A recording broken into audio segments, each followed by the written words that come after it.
everyone, I'm going to show you how I clean my vases today that my water culture orchids are in.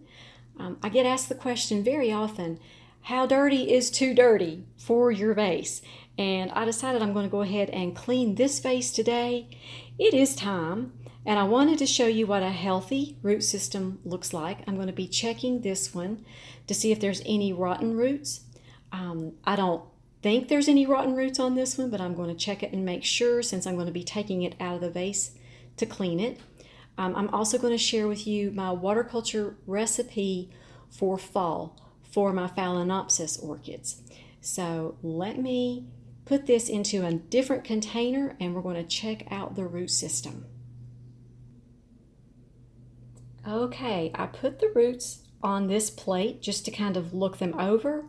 They look really, really good. I don't normally take the plant out of the vase unless it's time for the vase to be cleaned or unless I have a rotten root.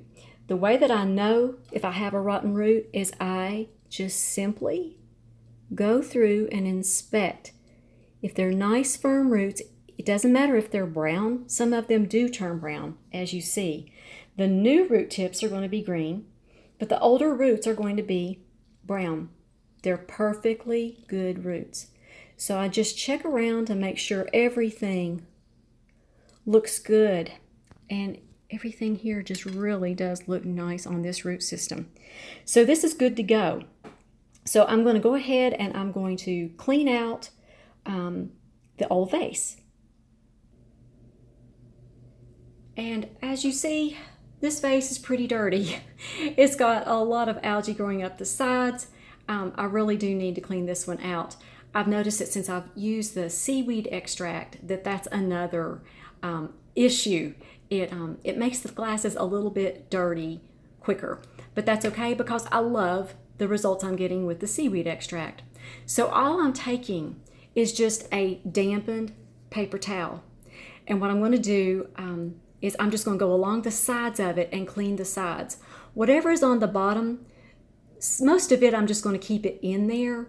I believe that my water culture orchids really do better with a little bit of algae, a little bit of their normal flora. They like their home just like you like your home. So I try not to strip all of the good flora and all the algae out of the vase. So let me go ahead and do that and I'll show you what I mean. Okay, I'm just going to clean. See, lots of algae. Now this vase has been setting dry. This has been a dry day for this orchid, so it's kind of easier actually when it's been wet. But I don't take anything, I don't take a cleaner and clean this glass. I used to clean them till they were squeaky clean, and I noticed that my orchids did not do well. So when I started just kind of doing this semi-cleaning, they started growing a lot better. I really believe they like those symbiotic organisms in there with them. Now if you've got a rotten root on your orchid, you need to really clean out your vase well. So I'm going to leave just a little bit of that in the bottom of it so it'll have some of its home environment. So let's put this one back in its house. Okay, now it's back in its home, and I always like to keep an extra vase. You never know if the roots are going to go back down in the vase right or not, so I always like to have a slightly bigger vase just in case it needs to go into a new home. But for right now, this is a 7-inch tall glass vase. It's about 4.5 inches in diameter. So this one's perfect for right now. So what I've done is I've allowed this root system to dry out for about 24 hours, and now I'm ready to fertilize it. This is my fertilizer for fall. So let me show you how I'm doing that in this cooler weather. And here's my recipe card for my Phalaenopsis orchids this fall in water culture and in moss and bark. Doesn't matter what media it is in.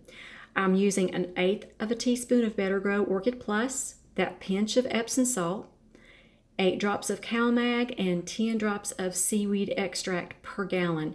And that's about 200 to 220 parts per million. If you're using the garden lime with your moss and your bark orchids, you really don't have to have that pinch of Epsom salts. But for my waterculture orchids, yes, I still do use the Epsom salts.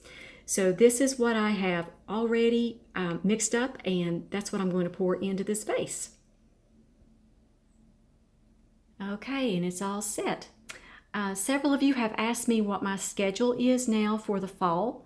How many days dry and how many days wet. Right now, I'm doing a 2 days dry, 2 days wet cycle with my orchids. It depends on how often my heating system is turning on. On really cold days when my heating system turns on really often, I do the every 1 day wet, 3 days dry. Okay, pardon me, the phone rang and I lost my train of thought, and I think I told you wrong. I do this in the fall. I do it either 2 days wet and 2 days dry, or I do it 3 days wet and 1 day dry. You need to watch your roots. As soon as they start turning really silvery, I don't like for them to go without water after that point. I don't want my roots to start shriveling. So if my heat has turned on a lot during that day, I will go ahead and fill the water up again. So it seems like for this time of the year, though, the 2 days wet and 2 days dry cycle has really worked for me. And another piece of information I wanted to give you all is how often is it that I clean out my vases like this? I think the last time that I cleaned out this vase was about 3 months ago. I think I had a root that kind of went squishy, and so I had to clean out the whole vase and at that time, and I believe that was around the middle of August. So, you know, if you have a squishy root, then you need to go ahead and clean that vase entirely. If you're just doing a cleanup, you can still, you know, keep some of it in the bottom of the container, just so that it has some of its home algae, home flora. I believe they just do better that way. I've grown both ways, and I really like doing the partial cleanouts whenever I can. But it seems like with my waterculture phals, about every 3 months is about a normal for me. Okay, so what I'm going to do finally with this one is I'm going to go ahead and mist down the air roots. I like to do that every day if I can, if not every other day, especially now that the heat is cutting on more. It dries those out. So that's what I'm going to do, and I hope this video helps you all, and you all have a highly favored, deeply loved, and greatly blessed day. And we'll talk to you all next time.